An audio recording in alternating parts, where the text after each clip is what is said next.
E aí, pessoal, bem-vindo à terceira aula e última aula sobre o nosso tema de governo, governe. E poxa, que legal, foi muito bom gravar isso, porque ao mesmo tempo que a gente grava, a gente também estuda sobre o assunto. Então, eu particularmente gostei demais de poder estudar e trazer para vocês isso, realmente foi muito bom.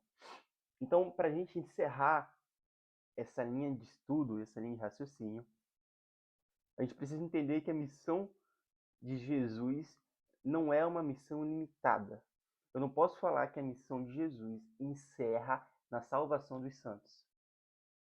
Porque se eu falar nisso, eu estou dizendo que a obra da cruz é uma obra limitada.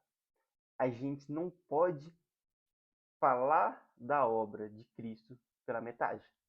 A gente não pode agir como se toda a obra de Cristo tivesse pontos que a gente pudesse falar e pontos que a gente não pudesse falar. É como se eu lesse Mateus 5, 6, 7, o 8 não, o 9, o 10 sim, e pronto, acabo, já passo para o livro de Lucas. É mais ou menos assim, eu estou pulando muita parte da Bíblia, eu estou pulando muita parte das Escrituras Sagradas, porque eu não quero falar da integralidade da obra de Cristo. Ou, infelizmente, quando a gente fala de política, quando a gente fala de governo, muito líder cristão, muito pastor, acaba que afirma que a igreja não tem que falar de política, a igreja tem que evangelizar. Como se uma coisa anulasse as outras. Como se eu falar de política, eu não estou falando de evangelismo. Como se eu evangelizar, eu não estou falando de política. Entende? Então, o primeiro ponto que a gente tem que esclarecer, uma coisa não anula a outra. Falar que política anula evangelismo, ou falar que a política anula o evangelho de Cristo, eu vou ter algumas passagens aqui, que é basicamente como se eu fosse um pastor e eu não ministrasse sobre isso. É como se eu não ministrasse Gênesis 9, 5 ao 6, João 19, 11, Atos 25, 11, Romanos 13, do 1 ao 7, ou 1 Pedro 2, do 3 ao 14. Pois esses versículos aqui, eles falam do impacto de cristãos na política. Aqui, pessoal, eu falei da história de José, da história de Daniel, da história de Pilatos, falei da história de Nicodemos, enfim, eu falei de algumas histórias bíblicas que eu poderia não ministrar porque falam de política. E segundo alguns pastores e líderes, política e evangelismo, política e evangelho se anulam, o que não é verdade. Na verdade, a política é um meio para o evangelismo, é um meio para a propagação do evangelho. Atos 20, 27 é muito claro quando diz toda a vontade de Deus.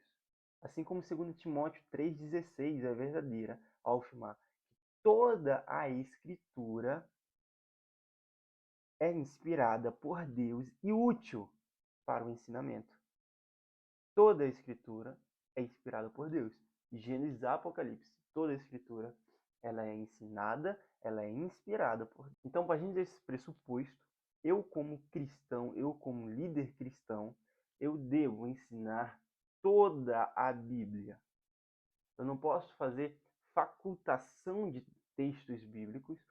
Eu não vou ensinar isso, não vou ensinar aquilo. Não, eu tenho que ensinar toda a Bíblia, inclusive as partes que falam sobre política e governo.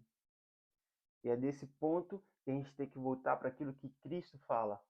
Ame ao seu próximo como a si mesmo. E é justamente na política que eu, como um cristão envolvido na política, eu posso amar o próximo como a mim mesmo.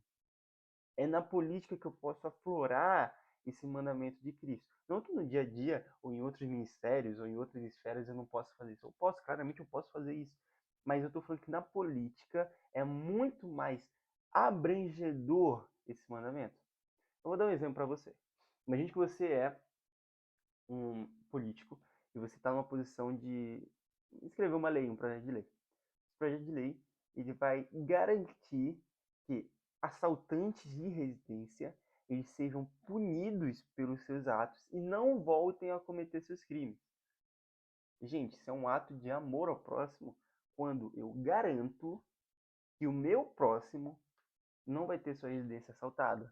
Ou quando eu sou um político eu faço uma lei para garantir privacidade dos dados na internet.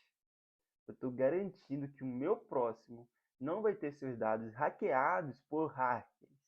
Eu posso usar outros exemplos de leis que são feitos na política que vão realizar esse mandamento de Cristo do amor ao próximo. É ser o cristão na sociedade, um cristão nesse ponto, nesse setor, nessa área da sociedade que é a área da política. Você entendeu bem o que eu quis dizer? É basicamente eu cumprir Efésios 2:10.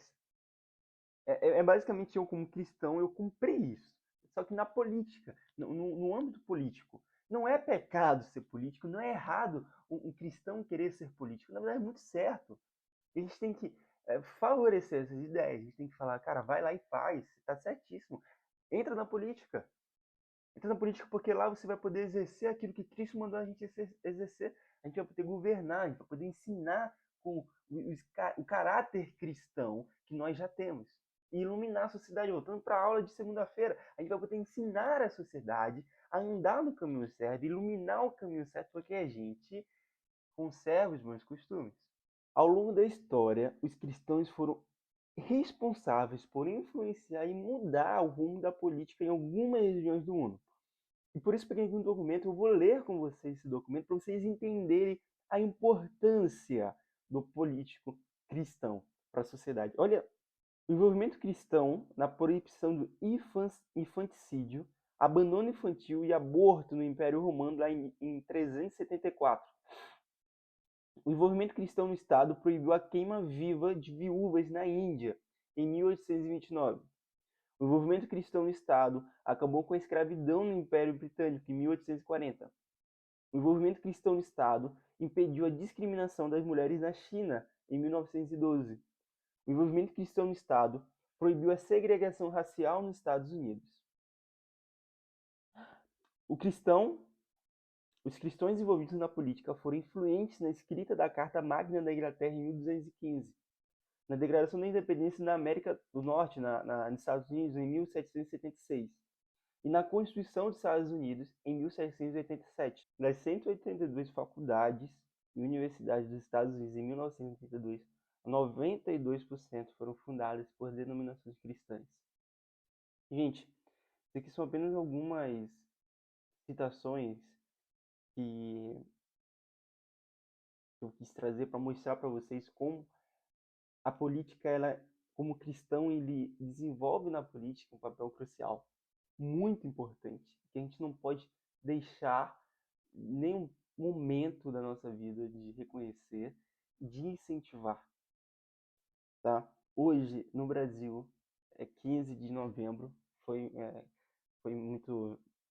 Eu comecei a gravar esses vídeos aqui em setembro, então, bem, hoje é dia 20 de outubro quando eu estou gravando, mas eu escolhi soltar só dia 15 de novembro, porque é uma data especial no Brasil, o dia da proclamação da República. Justamente para a gente, como cristão, usar essa data, usar esse feriado e repensar um pouco como a gente está atuando na política. Eu não estou falando, gente, para ficar muito claro, que a gente tem que defender nomes. Eu tenho meu candidato ideal, eu tenho aquela pessoa que eu voto, que eu peço para meus familiares votarem. Eu tenho. Mas eu não estou querendo dizer para vocês que vocês têm que se apoiar em uma pessoa. Eu não estou falando que vocês têm que se apoiar assim ou assim. Entendeu? Não tô falando disso aqui. Tô falando disso aqui, ó. Eu tô falando de seguir os conselhos de Cristo. Tô falando que vocês têm que pegar aquilo que Cristo ensinou nas Escrituras. Entendeu? Eu entendo que muita gente acredita que o envolvimento na política pode distrair o cristão das coisas reais. Eu concordo. A gente viu isso em 2022 no Brasil, né? Isso acontecendo, cara. A gente viu cantores se aliando a ideologias, ao comunismo, ao socialismo, que são ideologias anticristãs, para defender interesses próprios, se afastando daquilo que Cristo ensina. Mas eu também vi cantores, pastores cristãos se aproximando tanto de candidatos de direita, a ponto de confundirem as coisas. tá? Não é porque uma pessoa é conservadora que a gente tem que colocar ela acima dos ensinamentos da Bíblia. É muito pelo contrário. Lembrem, Deus fala para a gente governar, não para a gente ser governado. Não é para a gente pegar um filósofo cristão, desculpa, não é para a gente pegar um filósofo conservador, não é para a gente pegar um político conservador e falar, porque ele é conservador, ele é cristão. Não, porque ele é cristão, ele é conservador. Porque ele é cristão, porque ele saiu daqui. Entendeu? É isso, gente. Eu acho que vocês entenderam o que eu estou querendo falar. Né? Vamos nos envolver com a política sem o olhar da idolatria e com o olhar cristão, com o olhar bíblico. Porque é aí que a gente realmente vai mudar a sociedade. Tá bom? Ficou por aqui. Eu acho que deu muito bem para ilustrar tudo que eu queria passar.